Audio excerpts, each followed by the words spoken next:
han convocat aquesta roda de premsa perquè volen obrir aquí una autopista d'accés a l'autopista del Molinar i fer una gran rotonda, cosa que destrossa sort, té les vaques per enmig i destrossa la visualització d'aquest paisatge del Molinar que hem tingut tota la vida. I hem creat una plataforma de Salvem el Molinar que se pugui utilitzar per això i per tots els problemes que ha tingut el Molinar i com ens venen damunt, de construccions i de barbaritats que volen fer.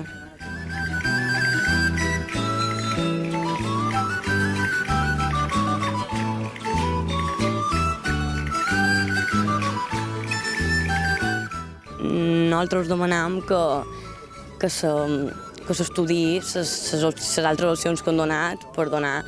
pas a l'accés, que no té per què fer-se aquí i que hi ha moltes altres alternatives i a més